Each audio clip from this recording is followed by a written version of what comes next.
acknowledge the traditional owners of the land, the Darug people, and acknowledge the present Aboriginal and Torres Strait Islanders that reside within the area today. A little bit of housekeeping, there will be first aid assistance on hand from 12 until 4. If we do have to leave the building in case of emergency, the emergency assembly point is in the car park, that's to your right. There are exits on either side of the hall behind the stage and of course the main entrance. And mums and dads, please be sure to supervise your children. Now we have many brilliant speakers and cultural items today, so we will try and keep the speeches to about 5 minutes to get everything moving along, and after the first part of the ceremony, a beautiful lunch will be served.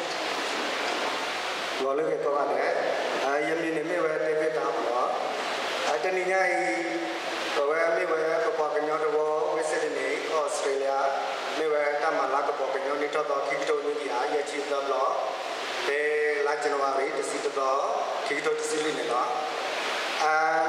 A certain day, the Piavera Ninai, Pamatala, the Kamani Muda, Bala, Mudane, Yaros, Jatago, Tassamilla. Edo, do you think Bakara let us to clear where Tabayo Pane, where Savin came and Mudana, Sarah to see Kinari to learn in Arena. You may know Tamas Bakara, Tausu, with us in the 2 or 2 a day. Maybe the Mebala, Yejang, Baba, Harala, Taklone, the Tipola, the Kapa, the Taklanino. Okay, at the Dutina, a drop on here, over Minyao, at the Pao, the Pelokio, Yolana. It has Mumba, Quatrenio, a Populi there, either Tabayo Canela. Now, please welcome the convener of the Karen New Year 2753 celebration, Man John Rock, for the opening speech. Appropriate that we ponder or reflect on our origins. So very briefly, the Karens are an offshoot of the Mongolian race. We first settled in the Gobi Desert. Later, we settled in western China at the source of the Yangtze River. The Chinese historians call us the Yang people. Later, we traveled down the mighty Yangtze, and there are archaeological evidence that says we might have done that. And after 600 years, we got to what now is known as Burma. And that year, we had a couple of migrations into Burma, and the second migration is the year 739 BC. And that year is important because that's how we reckon our era. And if you look at this year, the Korean year is 2753. And how do we get that? We simply take 739, we add 2014. That gives us that year. Also, at New Year time, we count our blessings, and sort of the blessings that we have plenty in our country of adoption is, of course, we live in peace, safety, and harmony with a lot of other people.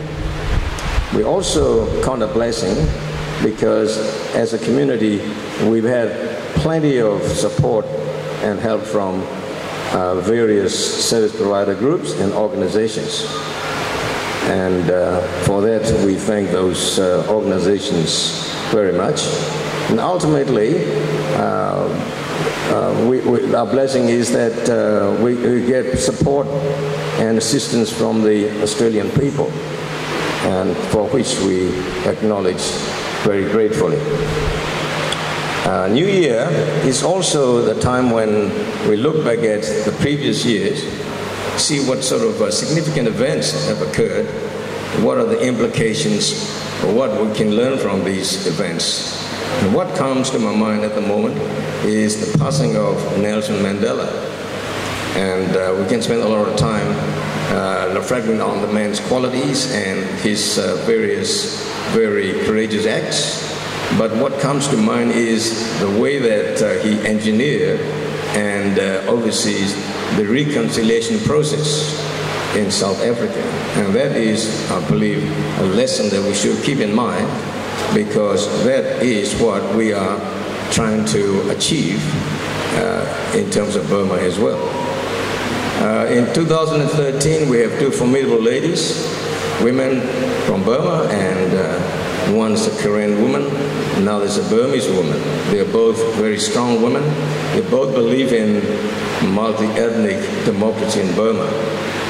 Dr. Cynthia Maung was the first to come to Australia to receive her Sydney Peace Prize, and she was awarded the prize for her work at the border region in terms of humanitarian activities.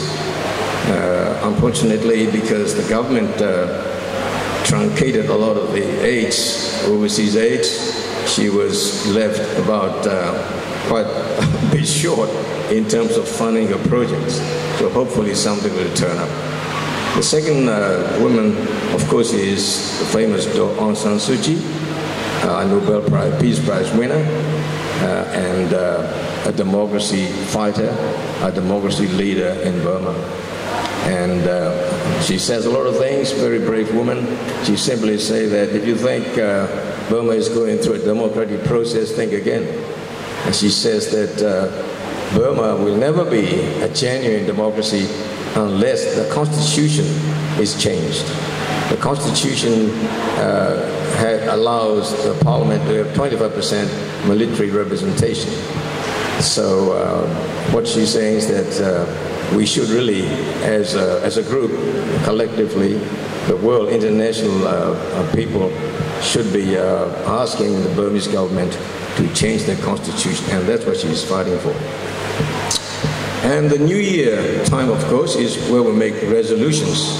And I want to urge all of us to collectively and individually resolve that we should support every effort or activities or action that will speed Burma in a journey to genuine democracy, so that our people can go back to their towns and villages and live in peace, harmony, and prosperity with all the other peoples of Burma. Once again, I welcome you very much to our celebrations and enjoy the day's festivities. Thank you very much.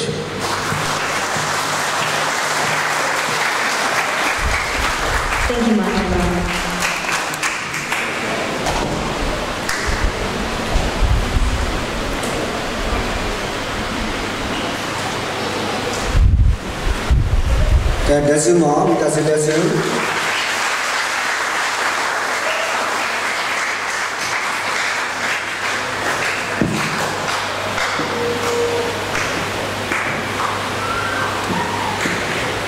Thank you, Manjanrok.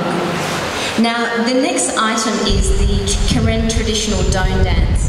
Don means to be in agreement, and it's a dance that originated with the Po Karen as a way of reinforcing community values, affirming unity, and celebrating tradition. It is sung by men and women who move in two lines with great energy, mirroring and moving through each other.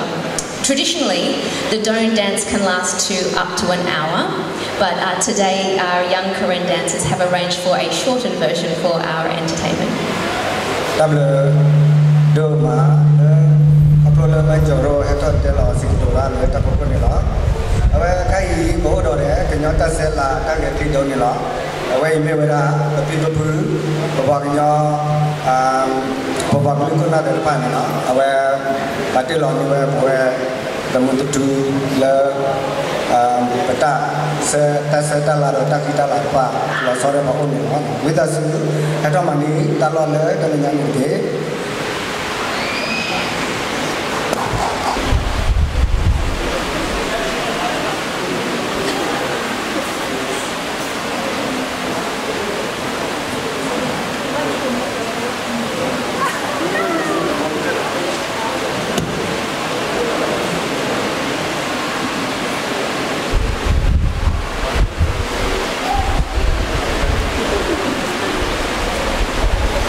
le na pwe do we people who ba blue ko na de ba ata nyo do ata mula de ba no akai wala he ta para ni wa ke yu de nyo do de lu sa ko ko ali hi ji ne le wa da de ta ta sa ni no. Well, many thanks to the Sydney Karen Youth for their performance. I will now read the message of felicitation from the Karen National Union. Today, the first day of Piako month 2753 Karen era, which falls on the 1st of January 2014, is the Karen New Year's Day. On this special and blessed day, we wish the entire Karen people and all the people of the country to have unity, peace, prosperity and well-being of the mind and body. Celebration of their New Year's Day is one of the characteristics and traditional customs of the Karen people, and the day has been honoured with celebration throughout the many ages. In accordance with historical experiences and livelihood they go through, and the weather patterns, plants and flowers, the years are labelled and counted, months are counted and named, and the start and end of the year are designated. As the years of the Karen calendar are counted from the time of the second wave of migration of the Karen people entered the country now known as Burma in the year 739 BC, the year now according to the Karen era is 2753. Being nationality, the Karen people desire to lead life in their own characteristic ways, and being human beings, they have the aspirations to become developed in all aspects, like other nationalities, and live in peace. The Karen people have the right to maintain and protect fully their national individualities, dignity and legacy, and promote them in consonant with the advancement of time and in their own characteristic way. Every Karen has the responsibility to maintain and safeguard the Karen national culture, traditions and customs so that the Karen people may live on as a nationality. At the same time, this matter must be precisely and fully stated in the state constitution, as those who rule in the country have the duty to promote, assist and support that right. As this matter is not mentioned in the current state constitution, and as the government neither assists nor supports the right, the characteristics of the Karen people are fading and disappearing among the Karen people. As the Karen people have to face cruel persecution and intimidation throughout the ages, they have to protect and maintain assiduously and relentlessly their national characteristics and the developments gained, so they may continue to survive as a nationality. The basic problem is the non-recognition of differences in characteristics and the social lives between nationalities. These cause the rise among nationalities of injustice, oppression and domination, which lead to tension and problems. As these problems have not been resolved peacefully and justly, armed conflicts have arisen between the ethnic nationalities and the rulers representing the major nationalities since the time of independence. In accordance as the lengthening problems and armed conflicts, the country descends deeper into poverty. Moreover, because of poor governance and exploitation by those in power and the property and privileged class, the people have become impoverished. The Karen people are one of the nationalities inhabiting this country, and like the others, they also have the right to govern this country. The country's development, regression, peace, prosperity, and the numerous problems concern the Karen people also. Nowadays, the Karen National Union, together with other ethnic armed resistance organisations which are striving for equality and self-determination, is talking with the government for a nationwide ceasefire agreement in order to negotiate for resolution of the political problems. Ceasefire is the necessary first step that must be achieved for the resolution of political problems. If there is no ceasefire and resolution of the political problems, peace in the country cannot arise. If there is no peace, the country cannot develop. Only if there is justice, equality and self-determination, peace within the country will arise among the nationalities and the people. The building of eternal peace is in the hands of the Karen people and each and every citizen of the country. Unity must be established among the Karen people and among the people of the nationalities. Respect for and recognition of the differences between one nationality and another is the foundation to peace. Today, there are many Karen organisations based on the affairs of the Karen people, which are striving for the rights of the Karen people. In relation to the current political development, these Karen organisations can no longer remain in isolation and strive for the interests of the Karen people. It is necessary for all the Karen organisations to establish unity within the Karen people and cooperate together with understanding for the interest of the Karen people. Likewise, it is necessary for all the ethnic nationality organisations to establish unity among themselves and endeavour cooperatively for achievement of the just rights of the ethnic nationalities and peace in the country. On this occasion of honouring and celebrating the Karen New Year's Day, let us all pledge to unite and endeavour, starting from this day and forever in the future, to spread the fact that the Karen people are a vigorous and developing nationality by maintaining, protecting and caring for the Karen people's characteristics, dignity and progress. We urge and wish you all to enjoy the benefits of development resulting from peace in the Union based on unity and recognise the differences and characteristics of diverse nationalities inhabiting this country and the rights of each nationality. And that was from the Office of the Supreme Headquarters of the Karen National Union in Kukule in Burma. Now, for the keynote speech, please welcome to the stage Mr. Laurie Ferguson, MP, Federal Member for Werriwa and Co-Convener of the Australian Parliamentarians. Bando from the Australian Karen Organisation, the many organisations and individuals from outside the Karen community who have assisted Karen settlement who are here today. Could I first join with Tasneem in recognising Indigenous ownership of this land, not as some pro forma nicety that we do, but mainly to recognise the continuing challenges and failures this country faces in regards to Indigenous people. You know, whether it's the incredible number that die in police incarceration, or the fact that in the Northern Territory, completion of high school by Indigenous Australians is not going forward, it's going backwards. So I do join with her in recognising Indigenous ownership. Obviously, as John indicated, this New Year's celebration is about the original movement of the Karen people from Mongolia to Burma, and at the same time, Thanksgiving around rice harvesting. And it is important in this great city that we can go around, we can probably find is 50 different numbers of year throughout our city in various communities. This is a day that does many things. It does remember culture.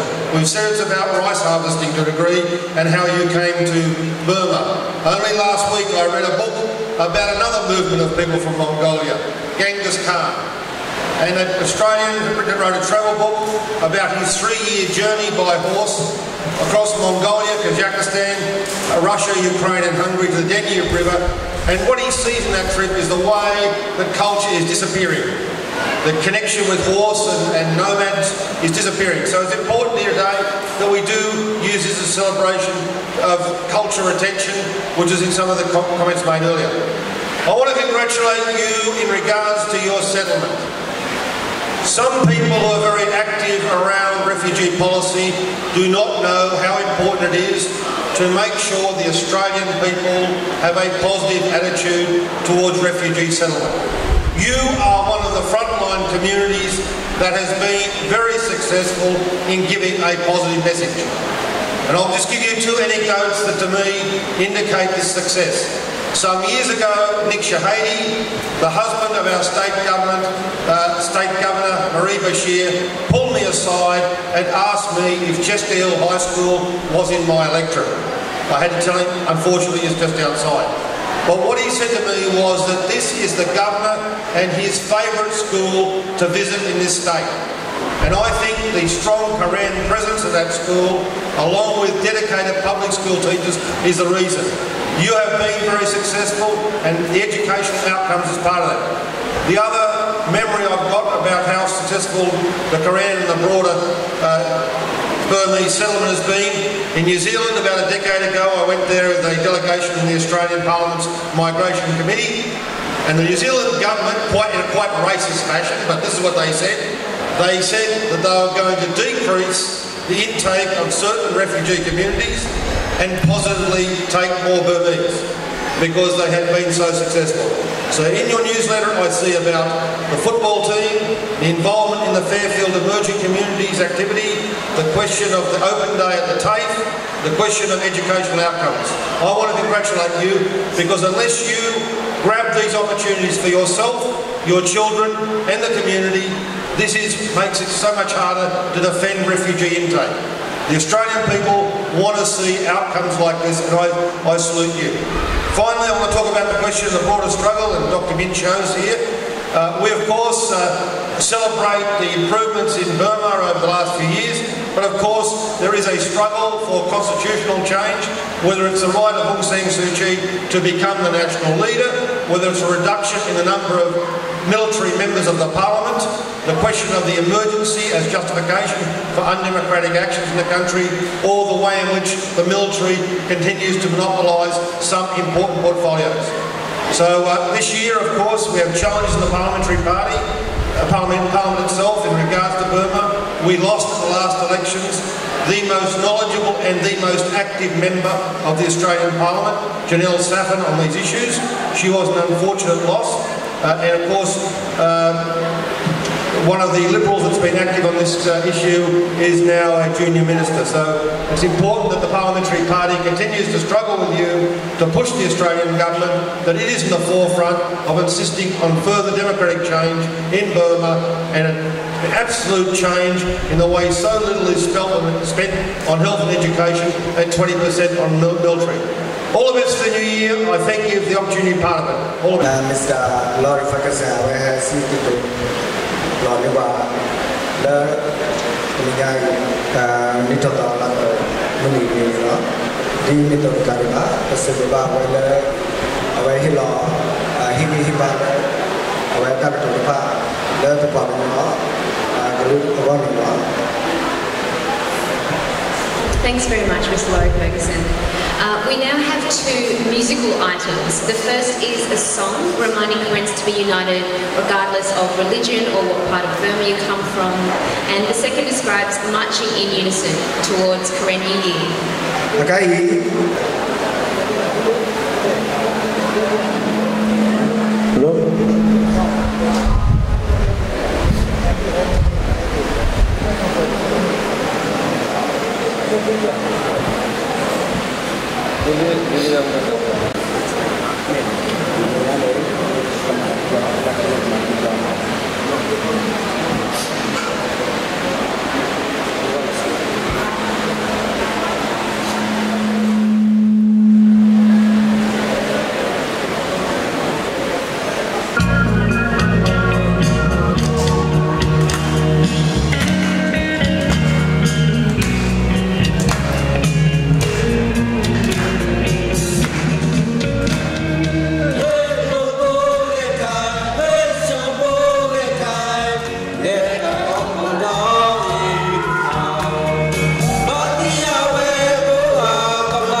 inviting me here today and our organisation, Australia for UNHCR, to speak with you and also to celebrate the Karen New Year.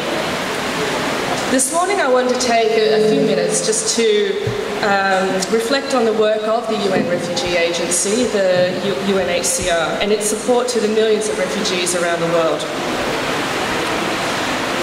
Put simply, the role of UNHCR is to protect and assist refugees around the world, and this has never been easy. Today, the refugee and displaced population is estimated to have grown to more than 45 million, its highest level since the early 1990s. But it's hard to hear such numbers and not ask why so many people are today becoming refugees or internally displaced.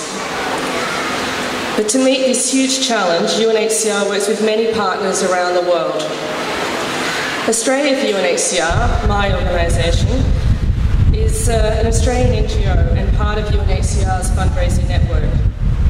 It was established to raise funds from the private sector and also to raise awareness about the plight of refugees. In our 13 years, we have raised close to 100 million for UNHCR, and we are now the third largest private sector donor to UNHCR globally, with nearly all our funds raised from individual Australians. As such, we are proud that individual Australians in the private sector are making a significant contribution to the humanitarian work of UNHCR. But last year was an incredibly difficult year for our organisation. Ongoing unrest in Syria forced more than 2 million people to flee, and sadly 50% of those were children. Zatari refugee camp in Jordan is now the second largest refugee camp in the world. But that was not the only emergency last year. There was also the Typhoon Haiyan in the Philippines and flooding in Burma. And as we responded to these emergencies, we were also responding to protracted refugee crises in countries like the Democratic Republic of the Congo, Mali, South Sudan, and Central African Republic. In 2013, Australia for UNHCR donors provided more than 22 million to provide emergency support to these crises. And much of this support is literally life-saving, with simple things such as food, water, shelter, sanitation, and basic health care. Over 97% of UNHCR funding comes from voluntary contributions, so we are grateful to our 60,000 donors in Australia for their generous support. In Burma, UNHCR continues to work with displaced people and refugees in nearby countries. After some 30 years in exile, there has been progress towards finding a solution to the protracted situation of Burmese refugees in Thailand, many of whom are Karen. Last year, more than 6,000 Burmese living in Thai refugee camps were resettled by UNHCR to another country. While UNHCR welcomes the positive developments in Burma over the last 2 years, we also know that much more must be done to promote enduring peace. And while progress has been made, we acknowledge that refugees must have the freedom to choose their future path. And it's crucial that the international community remains committed to helping all people of Burma to end their displacement in a dignified and sustainable way. As a former High Commissioner of Refugees once said, as individuals, we must not lose faith in our own ability to bring change. Seemingly isolated acts, personal acts multiplied 1 million times over, can change the world. And as we begin the new year, that is the challenge for my organisation, Australia for UNHCR, and the UNHCR Regional Office in Canberra, as we continue to raise awareness and understanding in the Australian community about the situation of refugees around the world. And it's a combination of various things which causes a family to become refugees, and each refugee family has their own story. But from my own experience of visiting refugee camps, the one thing they share is their courage, their determination, and their capacity for survival against all odds. Last year I visited Tam Hin refugee camp on the Thai-Burma border, and what touched and inspired me about the Karen people is their strength and their spirit. And today we celebrate this spirit of the Quran, who in Australia and around the world have gone on to make a very real and positive difference and build productive and wonderful communities like we see here today. So on behalf of Australia for UNHCR, we wish you all a very happy, safe and prosperous New Year. Thank you. To Mark, John Rock and to Saul Limu and the other members of the organising committee, thank you for your invitation and congratulations on a terrific event. As mentioned, I'm the Deputy Chief Executive Officer of STARTS, which is the New South Wales Service for the Treatment and Rehabilitation of Torture and Trauma Survivors. And STARTS completed its 25th anniversary very recently, and for much of that time STARTS has been supporting a range of refugee communities, but at least for the last decade, the Karen community here in Sydney. START's existence is a result of the fact that there's a recognition that when refugees make their way to Australia, it's not simply a matter of being in a place of relative safety where people are no longer being shot at or tortured, imprisoned and suffering a range of human rights violations. But in fact, upon arriving in this country, it's important that people receive support in order to rebuild their lives and to overcome those experiences that have forced their movement here. START's support to the Karen community involves counselling.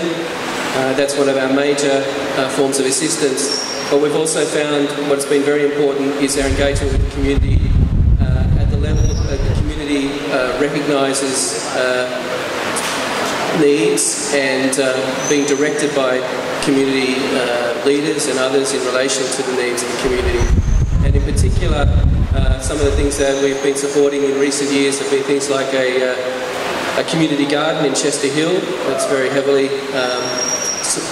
has very heavy involvement from the Karen community, a Karen women's group and a play group with Karen women with young children.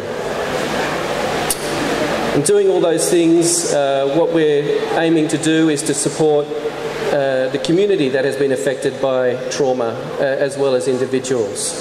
And I'd also just like to acknowledge the work that several of our staff have done in this last year and over several years in supporting the Karen community. STARTS employs 2 Karen bicultural workers, they're being Daniel Zhu and Wawa Noor, and I thank them for their work. And also particularly want to acknowledge the work of Gary Karcher and Meng Eng Tai. While STARTS is involved in supporting the community here, we also are keenly aware of the peace process and the aspirations and hopes of the Karen people in relation to that. And we're aware that that process has been a faltering perhaps and at times a protracted process that is still uncertain as to the outcome, but we are very much standing beside the Karen people in support of their involvement in the peace process.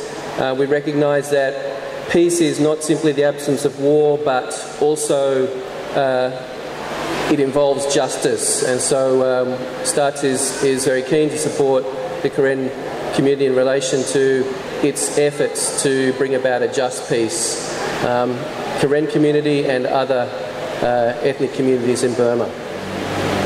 So having said all those things, I think probably the most important thing for me to say today is a Happy New Year to everybody. Thank you very much.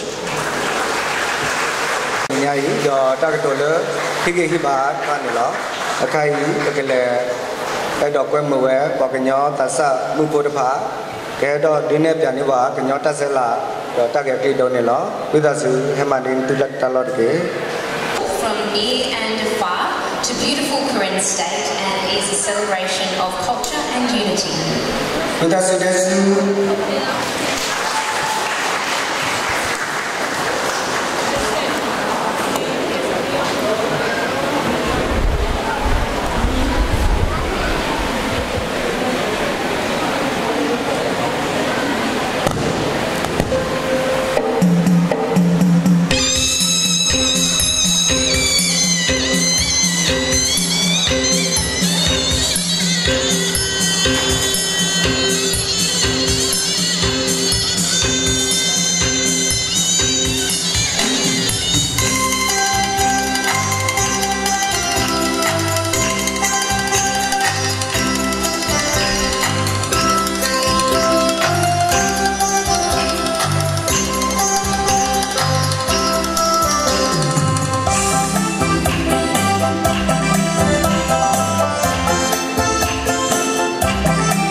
for the Korean update. Cái gì và tôi tập qua được cái thọ đẹp là cái đôi thì nó đã đau tàn nhiều rồi đã bắt đi rồi những người đó với những người ra vào được cái nó có sự nó đau cái này đó.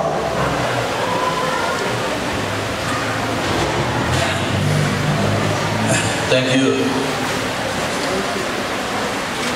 I have limited this time limitation, so maximum of 5 minutes. So last year I spoke about 17 minutes, so I got a lot of complaints from my community member.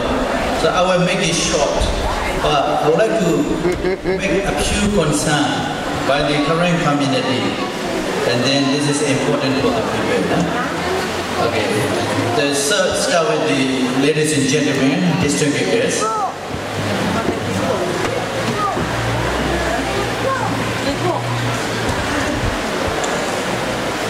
Yeah, I got a lot of papers.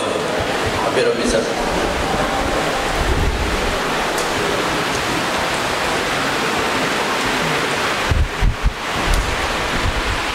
Okay, I got it now. So my duty to tell you current update. Because I used to tell the current update so that the audience were they aware about the current situation, also Burma situation as a whole. First and foremost, distinguished guests, Honorable Mr. Laurie Ferguson, federal member for the Very War, and the co-convener of the Australian Parliamentary for Democracy in Burma, APDB.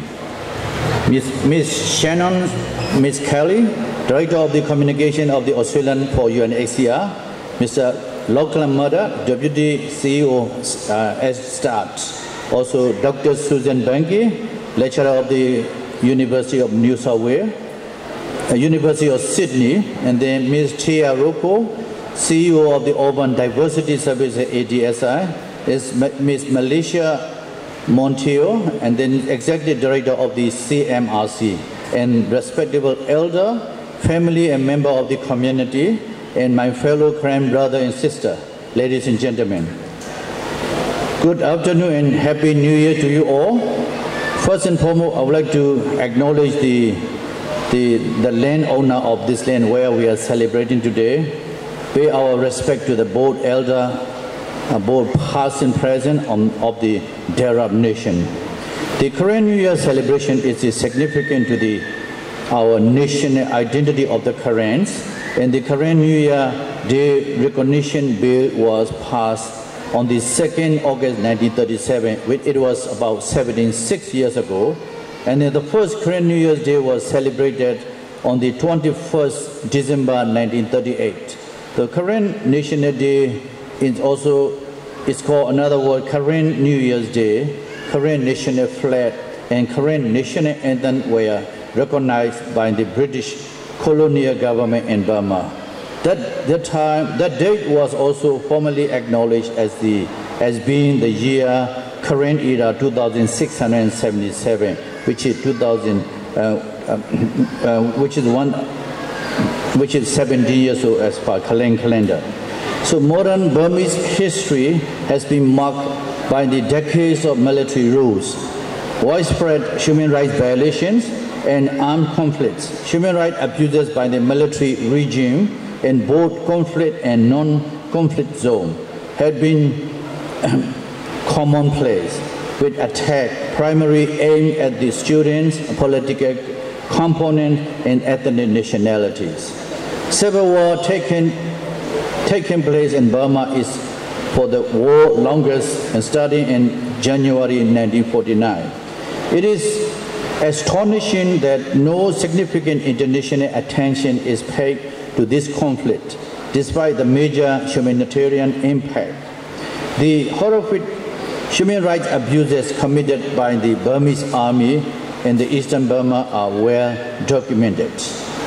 After more than 60 years of conflict, there is no better than now to achieve national reconciliation that will lead to peace and also stable democracy in Burma. It is important to centralize and analyze information to foster more transparency, understanding, and communication and trust between the various stakeholders. Generally speaking, the Korean New Year is the day that marks the beginning and the welcome the new.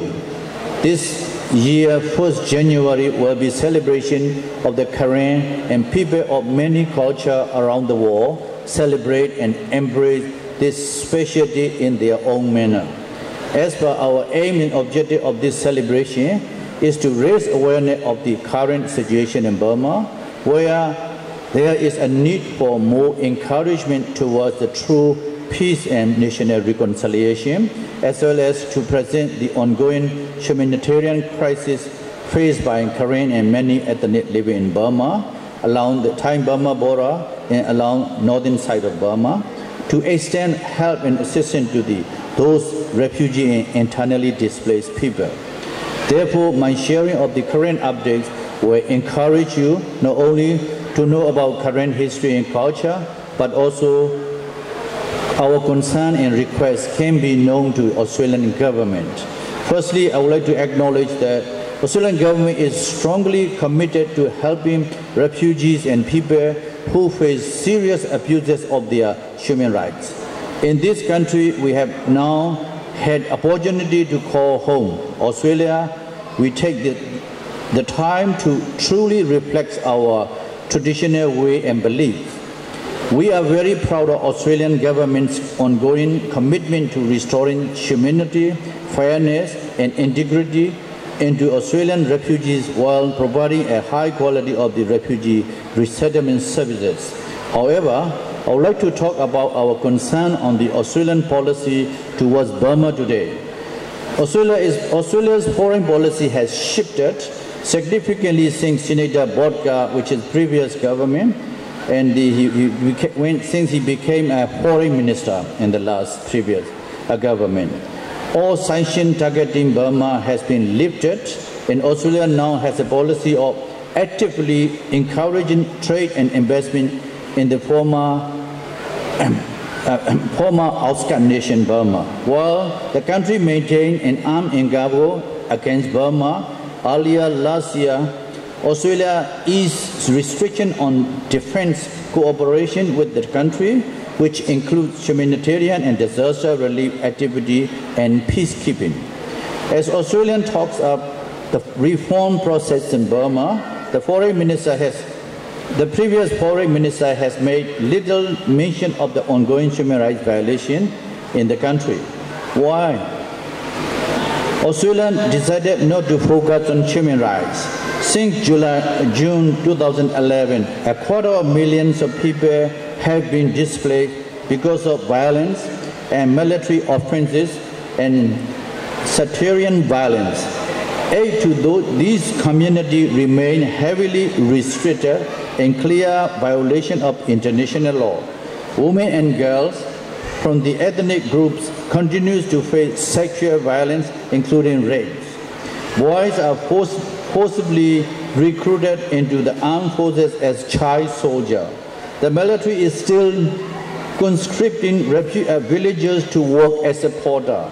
This new policy is putting Australia's economic interests ahead of what is in the best interest of the people of Burma.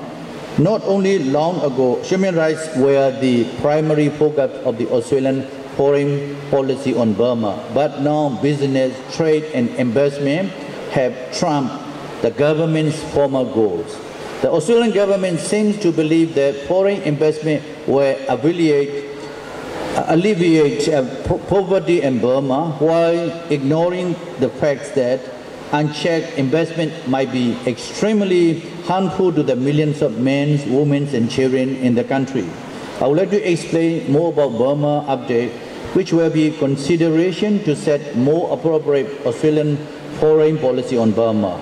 At present, we are shocking Australian funding cut for Dr. Cynthia Meadow Clinic, where to affect up to 400,000 people nearly in the Thai-Burma border. A federal government decision to cut 420,000 from the aid given to the Meadow refugee clinic has affected its long-term ability to provide assistance. Said, this is Dr. Cynthia Mao. She said that hardest hit by the funding cut is the cross-border mobile health program. The federal government announced in 2013 cuts in the Department of Foreign Affairs and Trade defects. Budget of $4.5 million in overseas aid over the next 4 years. Dr. Cynthia Mao in November, she was to receive the Sydney Peace Prize Award, said she appealed to Australian government officials to have budget cut, but it was reversed and it's been cut.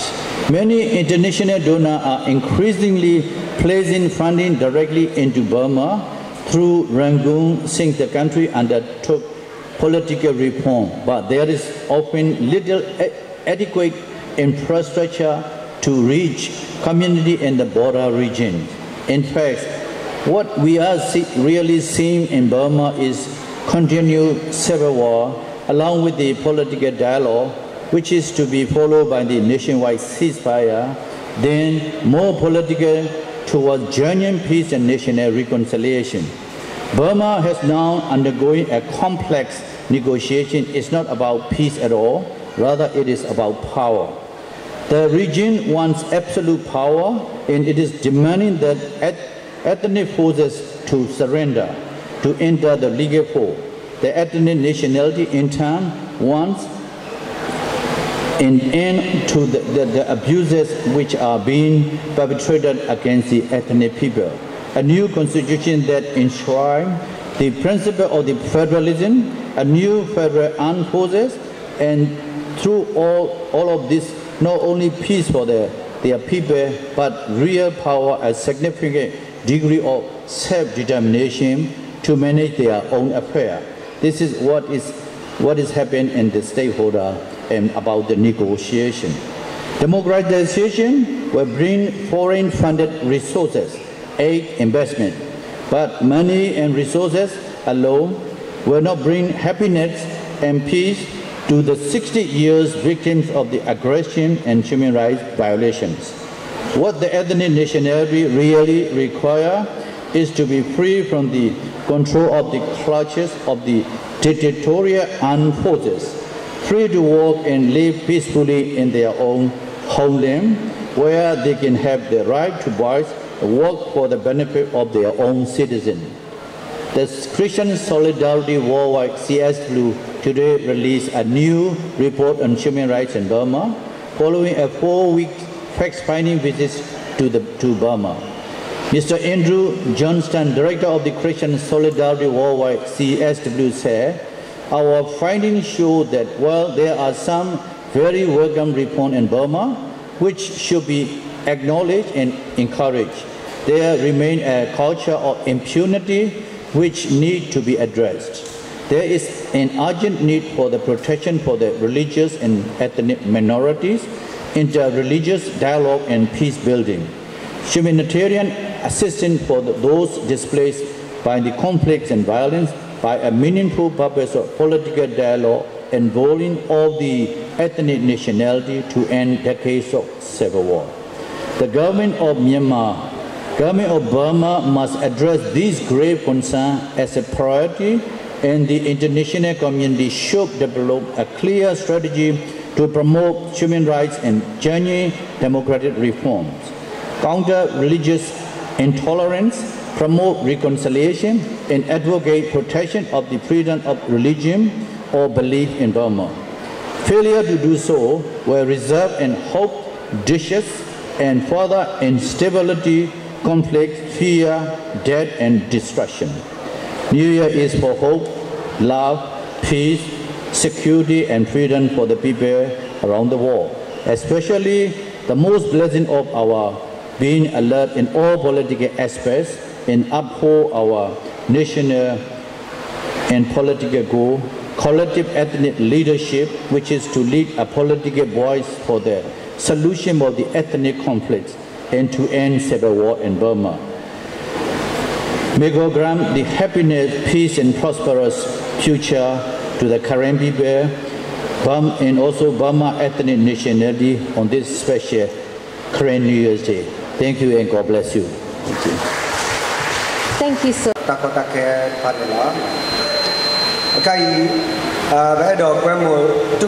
Thank you so much. That was a very inspiring and educational talk. So Winlu, Manjo Rock and Tasneem and Salwinu and Mon Orlando and Dr. Mint Cho and all of the respected elders out there, and of course all members of the Karen community.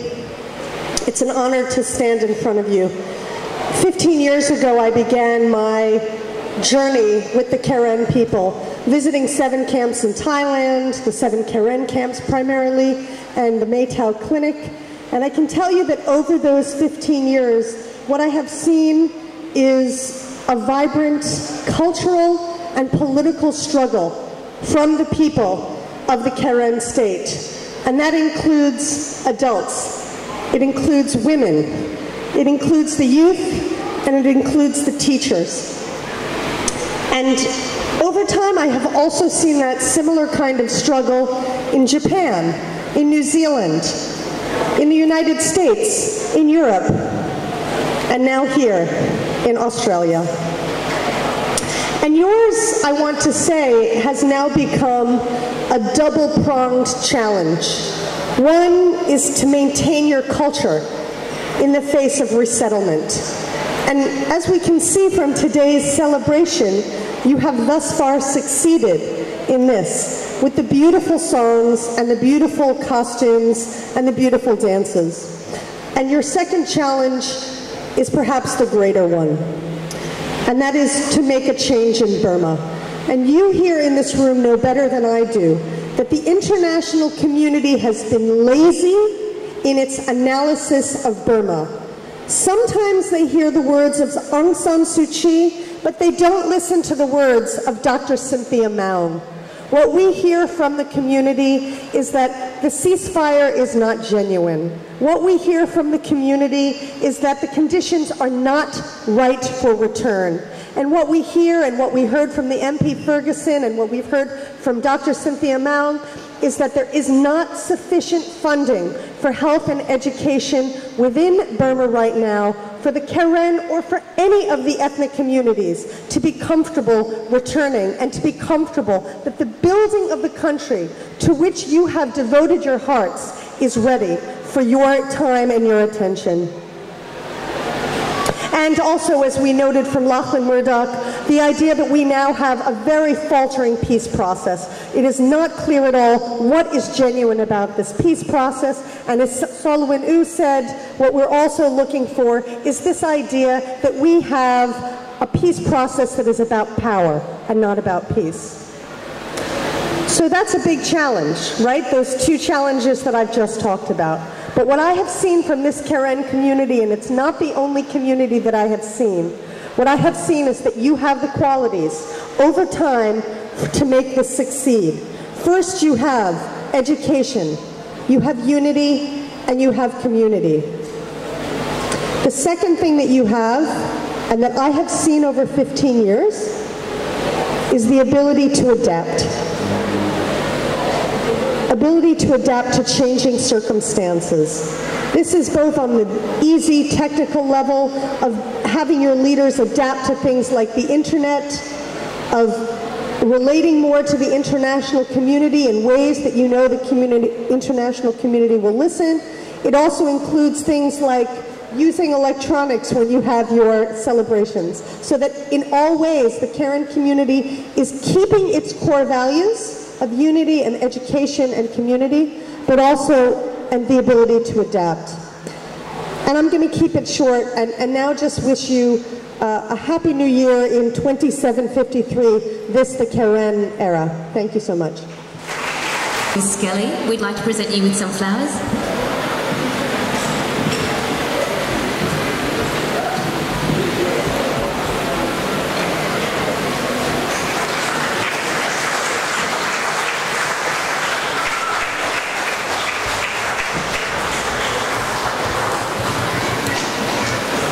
berbagai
Auburn Diversity Services, Mr. Justin Hart. Okay, head of Promoting Bottom Casa Catolorani, Mr. Justin Hart, away, Mevera, Bapo, Matora, the Auburn Diversity that's money. Here, the CEO from Auburn Diversity Services, and she is apologizing because she could not make it today. So on her behalf, I just say a few words. First of all, congratulations on the occasion of Caring Communities, which has gone through a long history of 2,753 years. Congratulations and Happy New Year. Auburn Diversity Services is a community organization which was established in 1996. Since its establishment, it has provided settlement services to newly arrived migrants, including refugees and humanitarian entries. And realizing increasing numbers of Korean community members, and we started a new project in 2012, which is called the Korean Community Support Project, which was funded by former Department of Immigration, now Social Service Department. So since the start of the project, we have provided settlement service to hundreds of newly arrived Korean community members, and hundreds of and thousands of Korean community members have attended a lot of activities and programs organized under this project. And as a community organization which provides settlement service project to newly migrants, so we'll continue our work, our service, and hope that we'll see you in our office. So, thank you and congratulations again. Happy New Year. Hello. Mr. Mr. I have taught the Dolon Waller.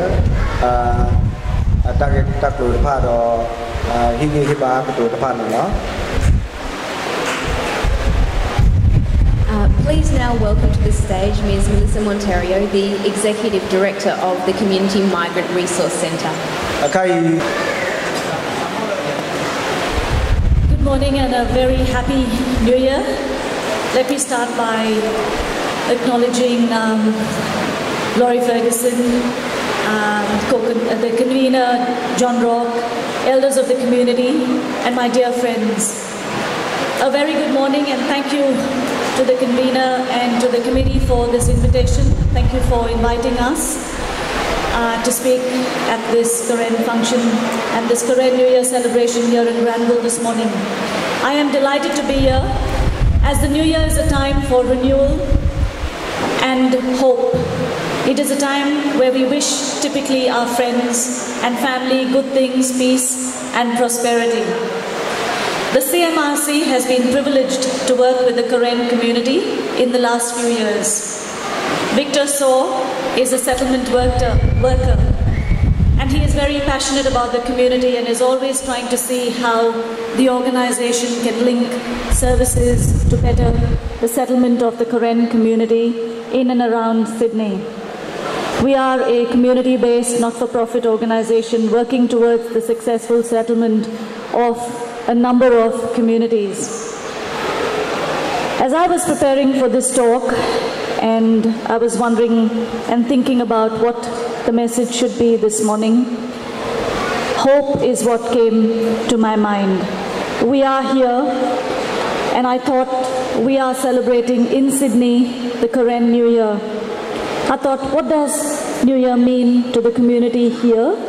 What does New Year mean for the Karen community in Burma? Besides the good wishes and paito, the harvest celebration, the cultural solidarity, etc., I am sure all our thoughts are with those overseas at the border, those who have not been privileged to have what we are celebrating today, those that we were talking about. Lachlan spoke about the peace process. We've been talking about justice, self-determination. Everyone's message is the same, really. We are all acknowledging in our reflection, we do acknowledge the pain, the right to self-determination for the community. Today we join others in Sydney and the Karen all over the world.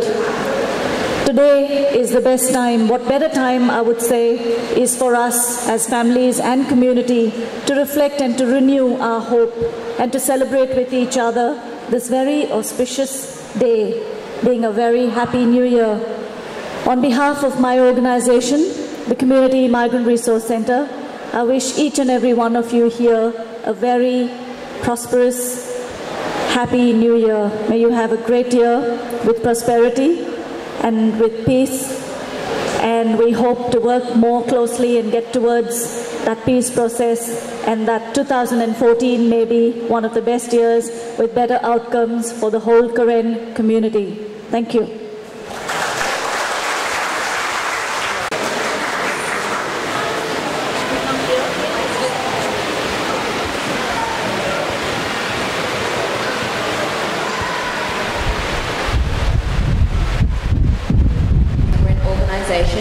Man Orlando to the stage for the closing remarks and vote of thanks. Okay, để được quan một chút đồ bá, Fatima Orlando lỡ để cho về cái tôi lò plum một qua đó, ta sẽ được ăn nó, người ta xíu, mà người ta lo được. Thank you, Tasni and Taon. Yeah. My name is Man Orlando. First of all, I'd like to acknowledge the traditional owner of this land, past and present. And I want to thank the Australian people and government for giving us refuge so that we can live as free people in this country.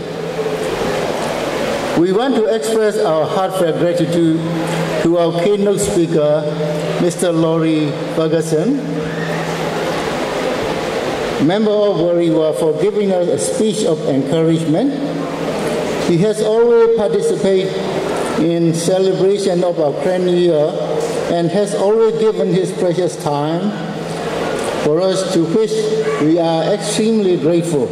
Thank you, Laurie. We want to thank Ms. Shannon Miscali of UNHCR for her informative speech about what work is the UNHCR doing. We want to thank Mr. Lachlan Murdoch, the CEO of START, of his encouraging speech and the contribution from staff for the Grand New Year expenses received with thanks. START is working very closely with the Karen people, community, and help refugees in their resettlements in the Australian community. I would also like to thank Dr. Susan Banky from Sydney University for the encouraging speech about human rights. Yeah, thank you so much. And also I want to thank Mr. Justin Carr from ADSI. Thank you so much, and for the contribution and help given to our Karen and Burmese community. And also we thank you for the ADSI for contribution to our Grand New Year expenses. We also like to thank Ms. Melissa Montero of the CMRC for the service given to our people from Burma and for her speech. We would like to thank all the special guests who have attended our Grand New Year celebration today, as well as our community religious and political activists and leaders from the attending today. The celebration could not have been as successful without your presence. Finally, and I think most importantly, I'd like to thank our wonderful Karen women groups who have prepared the delicious lunch we are soon be having, let me invite all of you to stay and share a meal with us before going home.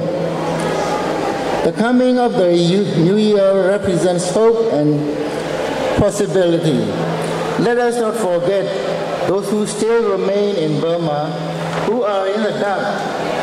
Let us never forget their plight, because their suffering is our suffering, their pain, our pain.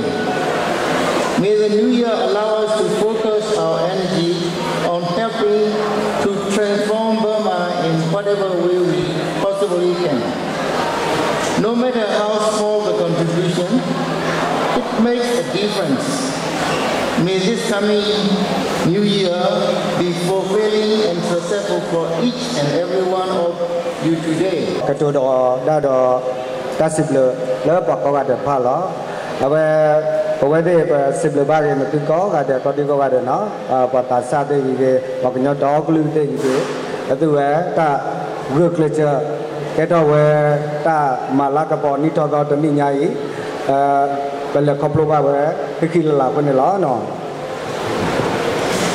Please stand as we close with the singing of the Karen and Australian national anthems performed by Noor Ewashi.